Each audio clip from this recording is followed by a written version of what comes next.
Leading up to E3, there was a whole lot of hype and speculation about what route the main series Pokemon games would be taking next.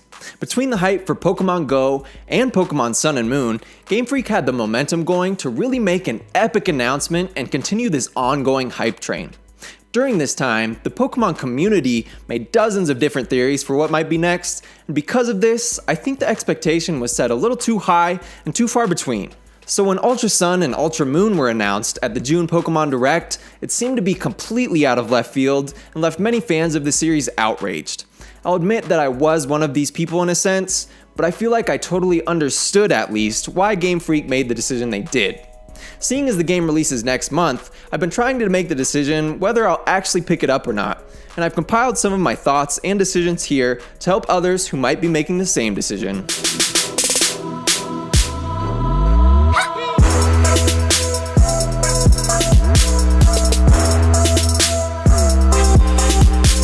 Before I even touch on the actual features that'll go along with these games, I want to touch on the importance of the name and why it might be turning people off to these two new titles.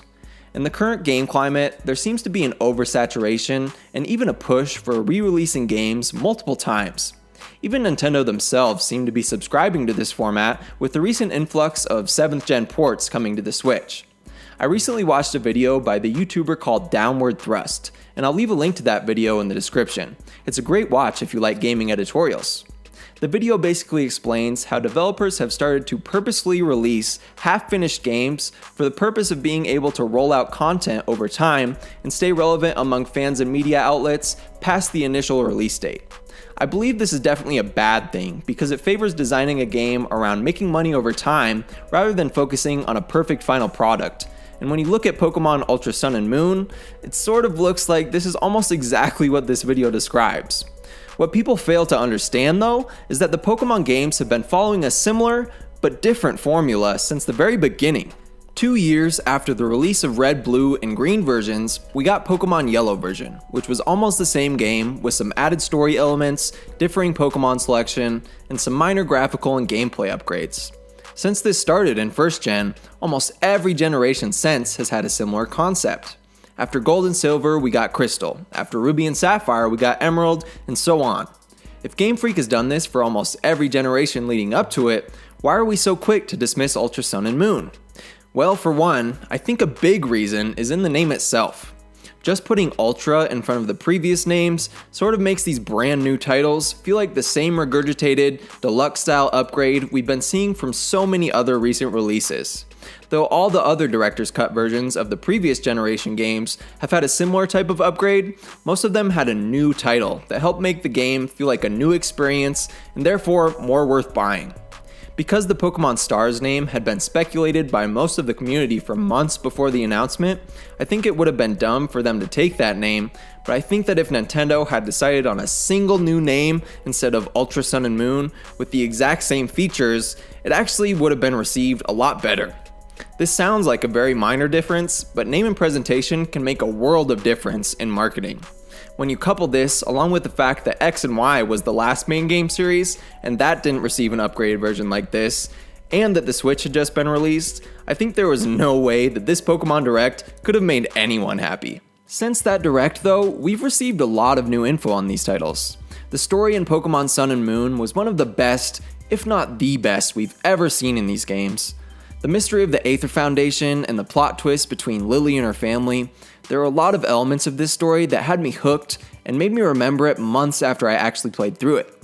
It doesn't look like they'll be vastly changing the story in the new releases, but there are a few minor changes, such as a new way in which you find your starter Pokemon, and that the trial captain Mina has finally organized a real trial on Pony Island, so there's going to be some new content there. If these titles follow the trend of previous games as well, I'm sure that all the trial captains, and some trainers even, will have their Pokemon roster changed to switch it up a little bit. In addition to these main story changes, it looks like they're also expanding on the post-game Ultra Beast storyline as well. In the previous titles, you had the option to follow the Ultra Beast storyline, which had you completing some minor tasks before capturing each game's exclusive Ultra Beasts. It looks like the Ultra versions of the games will try to flesh this storyline out a little bit, and even has you traveling dimensions to find the beasts in their homelands, and eventually traveling to a semi-large new world where Necrozma has stolen all of the light. I'm not sure just how much extra content will be added with this upgrade, but I imagine it'll be of similar length to the Delta episode in Omega Ruby and Alpha Sapphire. This is actually awesome that they're focusing on this. One of the major complaints about Sun and Moon was the lack of post-game content. The battle tree is really only good for getting items you need for online battles, but past the online battles, there wasn't a whole lot to do after you complete the story. The inclusion of this revamped Ultra Beast storyline really shows that Game Freak listened to fans and tried to give them what they want. In addition to being able to travel to each beast world to catch them instead of just finding them around Alola, there's also going to be 3 brand new Ultra Beasts added to the game in general. I'll be honest, I really don't like the design of these guys. They kind of personify everything I don't like about Pokemon that have been designed since Gen 4. But I thought the same about Buzzwole when I first saw him, and 1 year later, I actually really like Buzzwole and the rest of the current beasts that I was skeptical about at first sight. The typings on this new trio are different than any of their peers, so I'm sure it's going to rock the competitive scene a bit as well, which is another awesome thing about these new releases. I love playing online battles, but I'll admit it gets sort of stale after a few months of play. So throwing a few new viable Pokemon with some new typings is going to be great to shake the metagame up and keep things feeling fresh and new. There aren't any other brand new Pokemon here, but there will be a new exclusive Lycanroc form, which looks pretty dang sweet. But another thing that could slightly shake the meta up is some new Z moves. Kommo-o and Lycanroc were the first announced that'll get Pokemon-specific Z moves, similar to the ones used by the 3 starters. I don't think these will make any Pokemon considerably stronger, but it's cool that they're expanding on the Z-move concept instead of just giving up on it or keeping it the same. Aside from the new Pokemon and story elements, there's also some minor but cool gameplay elements being added as well. One new ride Pokemon has been announced in Mantine. You'll be able to swim from island to island, something you couldn't do before, on this new ride Pokemon, as well as participate in some kind of surfing minigame. I'll be honest, the minigame looks pretty dumb, but it's cool that they're expanding on the ride Pokemon nonetheless. The last detail worth mentioning here is the Alola Photo Club. This is basically a photo booth where you can go and pose with your Pokemon against different backgrounds, then decorate the photo with different stickers and such. I doubt that I would really use this at all. I really love the photo album concept after playing Breath of the Wild, and it looks like Mario Odyssey is going to have something similar where you're sort of encouraged to take pictures throughout your journey, but this is exciting because it's tied in with the journey. Having to travel somewhere for the sole reason of taking a picture with your Pokemon against the same backgrounds as everyone else doesn't really excite me, but they're on the right track with this idea, and hopefully with Pokemon Switch, they'll perfect this. As a Switch owner and a hardcore Pokemon fan, I really wanted a main series Pokemon on this console, and while I would have been really excited to see one this holiday, I think it would have fallen short. Sun and Moon haven't even been out for a year, so my Pokemon cravings aren't as strong as they were around this time last year, and although it'll be a long wait, I think this wait will do great things for the first Switch game. Had they rushed it out in 2017, I know that it would have come out incomplete and not up to par with what Game Freak or their fans expect from this title.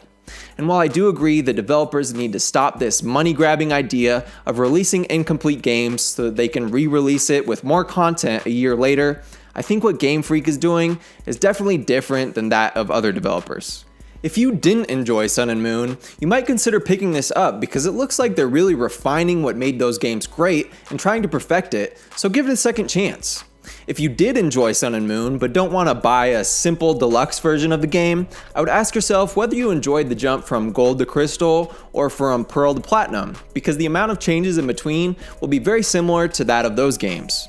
If you enjoy playing Pokemon competitively, this is really a no-brainer purchase, considering the new Ultra Beasts and the new selection of moves on a few Pokemon.